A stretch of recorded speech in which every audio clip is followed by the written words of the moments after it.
Hello friends, स्वागत है आपका एक बार फिर से आपके अपने लीगल चैनल सोच पर प्रहार में। मैं हूं एडवोकेट सनी शर्मा। दोस्तों, आज हम एक परिस्थिति बल्कि दो परिस्थितियों की समीक्षा करने वाले हैं जिसमें हम लोग ये समझकर कि हमें फ़ायदा होने वाला है, कार्यरत हैं, काम कर रहे हैं और एक्चुअल में उससे हमें नुकसान होता है। एक्चुअल में आप लोगों ने कई बार देखा होगा या मैं भी कमेंट्स में पढ़ता हूँ तो लोग कहते हैं कि सब आपने एक वीडियो में ऐसा कहा था, दूसरे में ऐसा कहा था। कारण क्या था कि एक वीडियो किसी एक एंगल से बनाई गई थी, एक पर्सपेक्टिव से बनाई गई थी और दूसरी वीडियो किसी दूसरे पर्सपेक्टिव से बनाई गई थी, इसलिए दोनों के अंदर क्या आ गया, भिन्नता आ गई। क्योंकि एक परिस्थिति किसी एक पर्सपेक्टिव में अच्छी हो सकती है, वही सेम काम आपका दूसरे पर्सपेक्टिव में गलत भी हो सकता है। आज जो बताने जा रहा हूं ये दोनों पक्षकारों पर लागू होगा, यदि पति ने अपनी तरफ से डाइवोर्स फाइल किया है या पत्नी ने अपनी तरफ से डाइवोर्स फाइल किया है।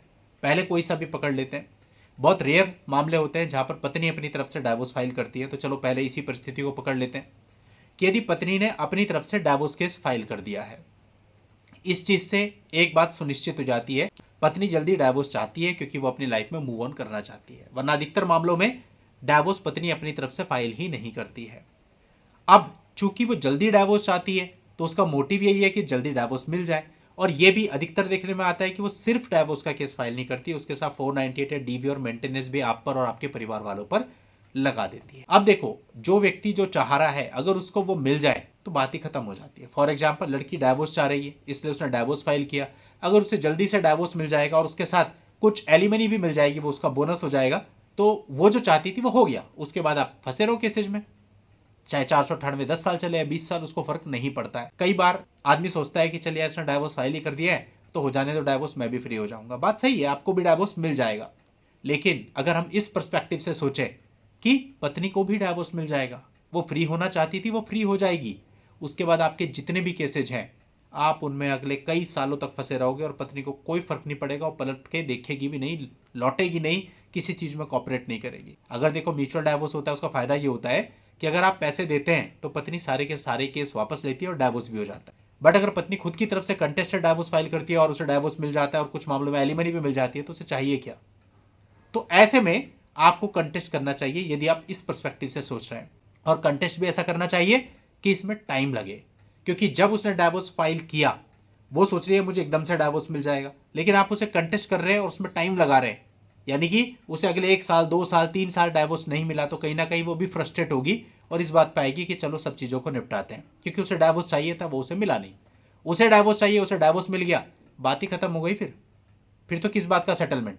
तो आप फंस जाओगे ऐसे में। दूसरा सिनेरियो, यदि पति ने अपनी तरफ से डाइवोर्स फाइल किया है और पत्नी भी डाइवोर्स ही चाहती है, पत्नी भी चाहती है कि जल्द से जल्द मामला खत्म हो, तो ऐसे में कई मामले ऐसे देखे गए जब पत्नी क्या करती है, आपने डाइवोर्स फाइल किया, उसने 498 डीवी और मेंटेनेंस लगा दिया, लेकिन डाइवोर्स केस में आपके साथ खेल खेल लेती है। होता क्या है, आपने डाइवोर्स का केस फाइल किया, वो आई, उसने एलिमनी लगाई और जल्दी जल्दी डाइवोर्स का केस खत्म करवा लिया। यानी अपने वकील साहब को बोला जो करना है जल्दी जल्दी करो, या कुछ मामलों में अपियर ही नहीं हुई, एक्सपार्टी हो जाने दिया।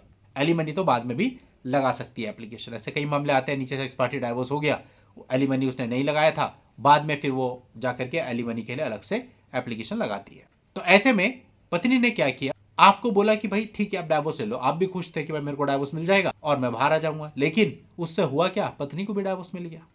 अब पत्नी आगे शादी करेगी, मूव ऑन कर लेगी, आपके ऊपर जो केसेज हो रखे हैं वहीं के वहीं रह जाएंगे। कुछ मामले ऐसे भी देखे गए जब पत्नी ने विवाह किया और विवाह करने के बाद देश से ही बाहर चली गई और लड़का आज तक उलझ रहा है सारे केसेज में, डीवी 498 सब में उलझ रहा है, क्योंकि लड़की बयानों के लिए आती नहीं है, समन पे समन जा रहे हैं, 2-2 3-3 साल हो गए बयानों पे ही नहीं आ रही है, सिस्टम बड़ा चरमरा रखा है।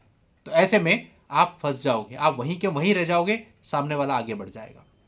इसलिए चीज़ों को बैलेंस करके चलना पड़ेगा। यदि आपको ऐसा लगता है कि आपकी पत्नी मूव ऑन करना चाहती है तो फिर आपको डाइवोर्स को कंटेस्ट करना है, और खुद भी अगर आपने डाइवोर्स फाइल किया है तो फिर उसको भी हिसाब से चलाना है। देखो, हमारे एक मामला था, उसमें ना लड़की ये चाहती थी कि फटाफट निकल जाए, तो स्टार्टिंग में पहले मीडिएशन में बोलती है मुझे 35 लाख रुपए दे दो, खत्म करो, मुझे नहीं चलाना। हम समझ गए कि इसे जल्दी बाहर निकलना है। हमने उस मामले में लड़के को बोल दिया अब डाइवोर्स बिल्कुल फाइल मत करना, क्योंकि वो डाइवोर्स ही चाह रही है। और पत्नी के एडवोकेट ने भी उसे समझाया होगा कि भाई तुम डाइवोर्स डालोगी तो कंटेस्टेड में इतनी जल्दी तो मिलेगा नहीं, टाइम लगेगा, बाकी सारे केस हो ही रखे थे। तो इससे क्या हुआ, कहीं ना कहीं उसे डाइवोर्स चाहिए था, तो उसने अपने जो वकील साहब थे उनको ये बोला कि साहब मेरा कॉम्प्रोमाइज करवा दो, क्योंकि मुझे आगे मूव ऑन होना है। तो स्थिति बन गई। तो ऐसे में डाइवोर्स ना डालना एक प्लस पॉइंट हो गया लड़के के लिए। यानी परिस्थितियां वो ही हैं, लेकिन अलग अलग मामलों में अलग अलग तरीके से चलती हैं। आपको सामने वाले को पहले समझना पड़ता है, उसका एटीट्यूड समझना पड़ता है कि वो चाहता क्या है, और उसके अनुसार आपका स्टेप होना चाहिए। कई मामले होते हैं जहां पर पति पूरी तरह से आश्वस्त होता है कि उसको दूसरी मैरिज करनी नहीं है, और पत्नी ने भी अपने मन में ठान रखा होता है मुझे इसे परेशान नहीं करना है और पूरी जिंदगी नर्क बनानी है इसकी। ऐसे भी मामले होते हैं। यहां पर अब डिसीजन अलग तरीके से लिया जाएगा। तो जो भी आप डिसीजन लेते हो कि आपको क्या करना चाहिए और क्या करना नहीं चाहिए, वो बहुत हद तक इस बात पर डिपेंड करता है कि सामने वाले की मंशा क्या है, सामने वाला क्या चाहता है। जो वो चाहता है वो उसको देना नहीं है, बस उसके अनुसार आपको अपना डिसीजन लेना है। उम्मीद करता हूं आपको पूरी बात समझ में आई होगी। आज की इस वीडियो में इतना ही रखते हैं। नेक्स्ट वीडियो में नई जानकारी के साथ मैं आपसे फिर मिलूंगा। तब तक के लिए goodbye and thank you for watching. Take care.